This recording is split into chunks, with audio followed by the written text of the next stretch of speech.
Good day to all my commenters in the science department. Today, I'm going to share with you how to be able to create a short lecture video using only Microsoft PowerPoint in Office 365. So, ang alam ko, some of us already has the Microsoft PowerPoint and other Microsoft Offices in Office 365. So, Office 365 na provided by the school. So we can easily make our lecture videos using the Microsoft PowerPoint. So I'll be showing you how to do that. Okay? So here on the screen, we can see the interface of the PowerPoint. So ano ba ang kailangan nating makita dito and be ready of? So first, we need to check kung meron tayong recording sa menu bar. Now, in my case, I have already recording in my menu bar. So when I click on that, so itong tools ang lalabas. Now, if in case hindi nyo makita si recording sa menu bar, you go to File, and then at the bottom, you click on Options.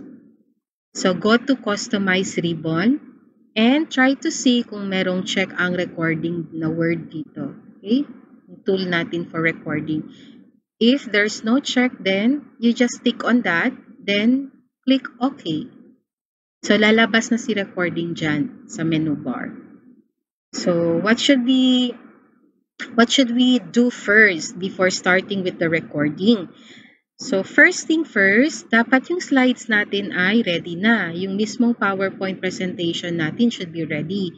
So, in my case, I'm going to talk about the different types of plate boundaries and divided na yung content ko into 5 slides. Okay, ang last 2 slides are for the end slides lang, for references and the thank you something. Okay, so all in all, I have 7 slides here. Okay, so second thing that you need to be ready of is yourself. Okay, kasi pag mag-start na tayo ng recording, your webcam will be turned on. So, makikita agad yung inyong sarili. So, dapat pleasing, presentable din tayo sa webcam natin, ha?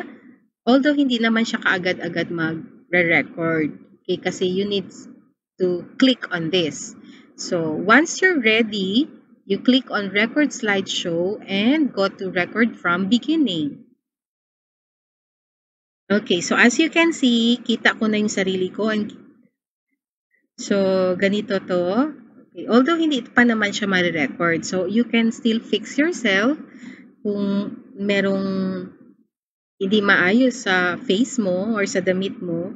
You can even wear your school uniform if you want to para talagang feel ng mga bata na they're inside the classroom with you. Okay? So, this is the interface of the record section of the Microsoft PowerPoint. So, at the upper left corner, you have the red circle for record. If you are ready to begin with your recording, so click lang natin yung record here. And then next to that, we have the word stop. So if you're done with all your recordings per slide, so click on stop. Then for the replay, if you want to preview what you have recorded, so pwedeng i-replay natin. And at the center, we have the notes. So, ang notes dito are the notes that you have typed in your PowerPoint presentation. So, here I have, Hi, I'm Teacher April. Okay. If you want to add more, pwede naman. Okay. Tingnan natin, balikan natin yung PowerPoint presentation natin. I will close this first. Tingnan natin kung saan makikita yung notes. Okay. So, if this is your PowerPoint presentation, down here at the bottom, you have the word notes. Okay, pag i-click natin yan, lalabas yung notes mo dyan. So, I have already typed, Hi, I'm Teacher April. Okay. Okay. If you want to add more, you just type whatever you like to add. So, today, we will be discussing about the types of plate Boundaries. Okay. Say for example, ito na yung notes mo. So pag babalik ka sa record slideshow, record from beginning, click on this notes. So lalabas na siya. So you have the options to make the text larger. If you want it bigger, pwede. If you want to make the text smaller, pwede rin. Okay? So nasa inyo na yan. And then the X mark here. What does it mean? It means clear recording. So you have the option to clear recordings on current slide and clear recordings on all slides. Pag clear recordings on current slide, say for example, in the first slide, okay, hindi ka kontento, you're not satisfied with the result of your recording for the first slide kasi meron kang hindi nabanggit or meron kang nabanggit na hindi tama, you just click on clear recordings on current slide. Okay? And then next, for clear recordings on all slides, if you want to redo everything, i-record mo ulit lahat. So, meron kang option yan. Okay? And then next, this one here, this is the setting for the microphone and camera. In my case, I'm using the laptop audio. And then you have the integrated camera, the webcam mismo sa laptop. So, okay na to para sa akin. And then you have here the arrow to go to the next slide. And then sa kabila, arrow to go to the previous slide. And then at the bottom, you have here the time, okay, consumed per slide. And then next, you have the eraser here. Okay, then you have pen and highlighter. And then you have different colors to choose from, okay? For your highlighter, say for example, you want it, okay, ano bang kulay? Okay, let's say red. Okay, or here. For the pen, you want it green, say for example. Okay, so pili na lang kayo ng kulay for your pen and highlighter. You can use that while you are presenting, you are recording your slides. Now, you have an icon here for the microphone. You can just turn it off and on. Okay. And then you have the camera. Okay. You have also, if you want na hindi makita yung pagmumukha mo on that particular slide, so you just turn it off or on. Okay. And then ito yung ating preview. Okay. Pero syempre, mas maganda kung meron talagang camera and merong microphone. Okay. Para makita talaga tayo ng mga bata natin. Okay. Makilala naman tayo at the same time. Okay. So now, if you are ready, then you can begin recording. So ito yung mga bagay, okay, in this interface na kailangan nating maging familiar. Okay? Para maging smooth yung ating transition at maging smooth yung ating recording ng ating slides. So, if we're ready, okay, we already know what to say, then we can start recording. So, click on Start Recording. Okay, may countdown ito ha. Count of 3.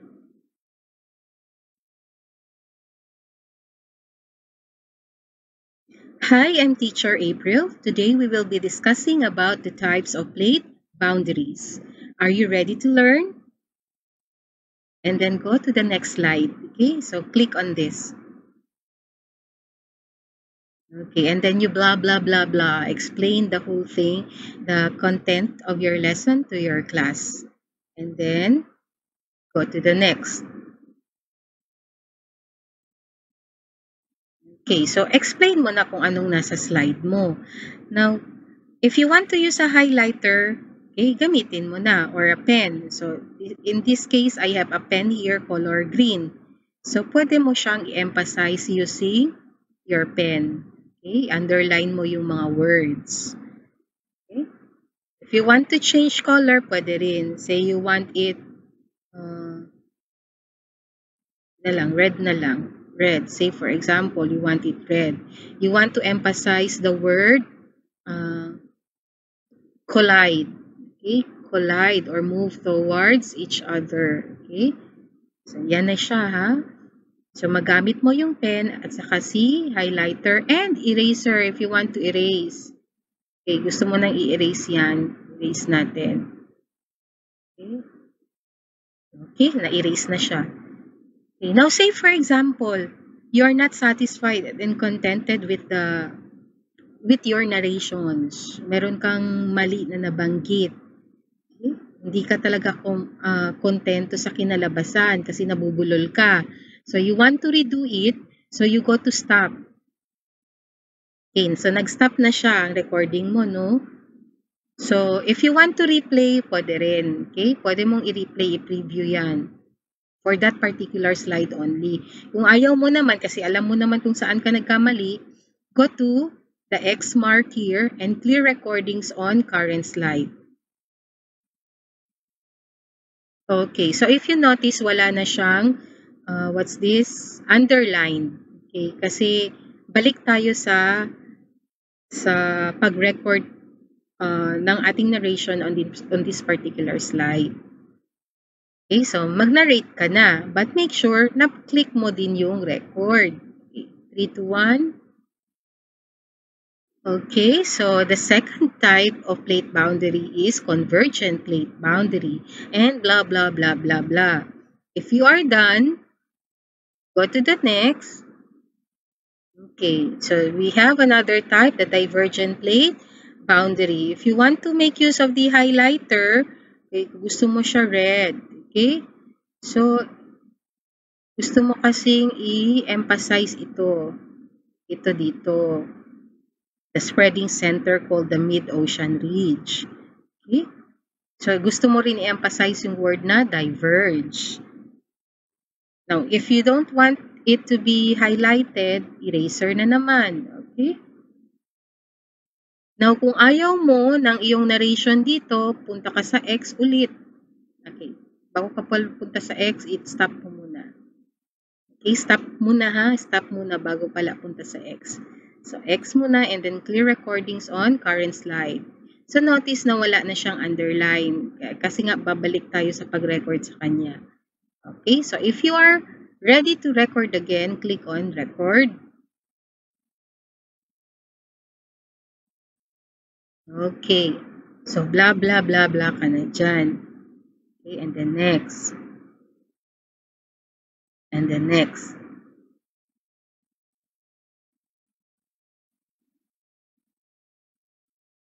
Okay, and finally, your last slide. Thanks for watching. Okay. Say for example, ito, thanks for watching. May you have learned something new today. So till next time. Now, if you're done, you click on stop.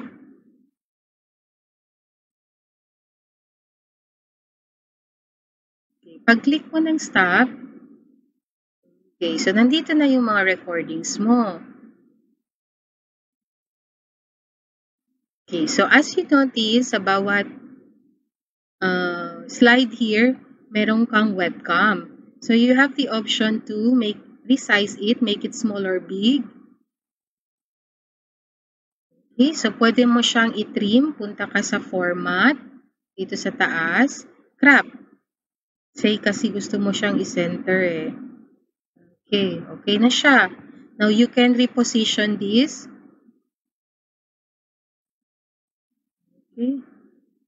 Gusto mo dito sa left side. Gusto mo at the upper left or upper right. So, pwede mo siyang laruin kung saan mo siya gusto ilagay. Okay? And then you can tap.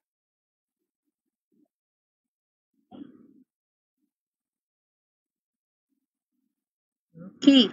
So, kung gusto mo siyang i-trim kasi masyadong mahaba, you go to playback and then trim video.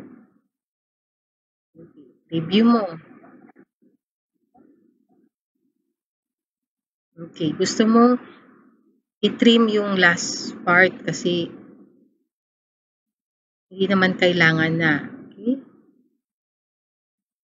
So, okay. So, matitrim na yan siya. Okay. Same with the next slide. So, pwede mo i-resize. Pwede mong i-crop ha kung gusto mo. So, pwede mong ilagay dyan, dito, or here. At pwede mo rin siyang i-format. Say, gusto mong lagyan ng border. Okay, say for example, this one. So, may border na siya.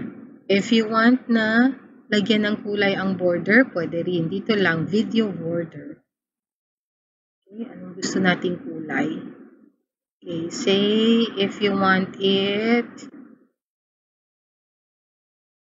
okay,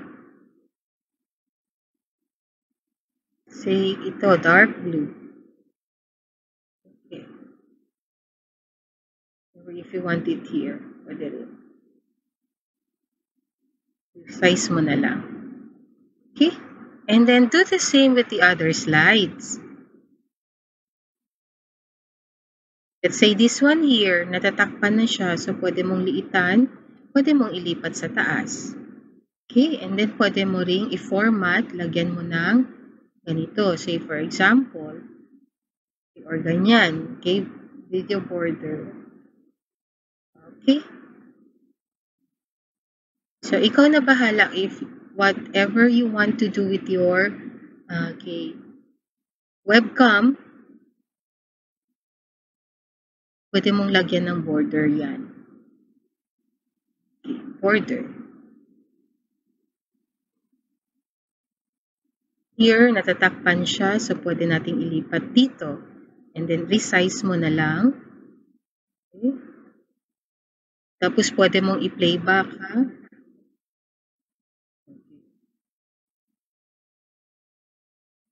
So, ikaw na bahala kung anong gusto mong gawin.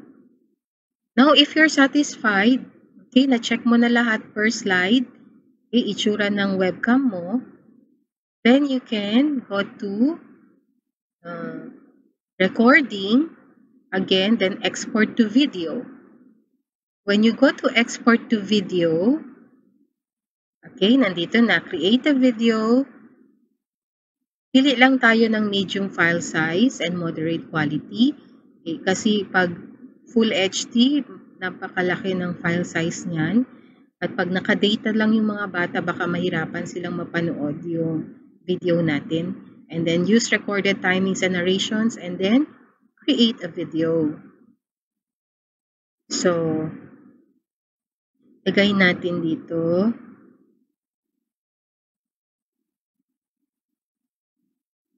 Lagyan ko lang ng demo. So, notice na MPEG-4 video siya. So, MP4 video siya. So, save natin.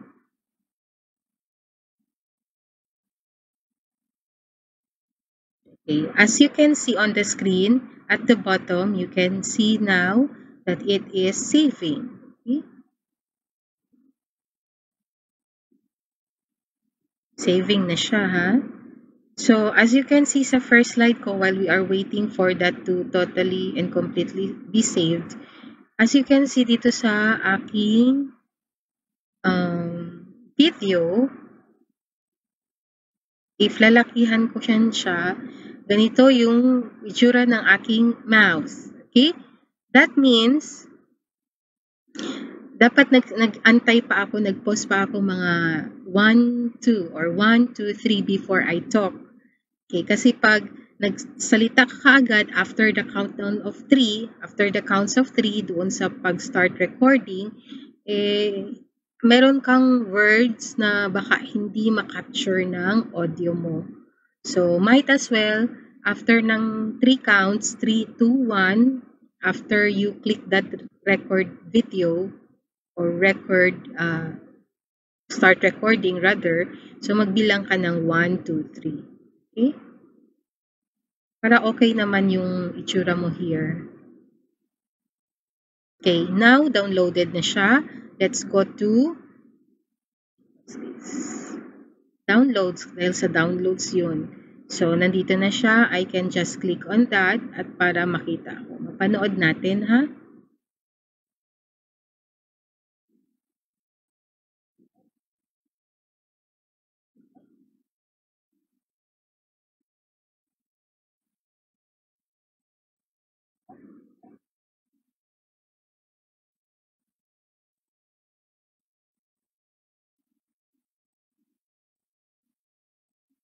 Okay, so ito na yung ating products.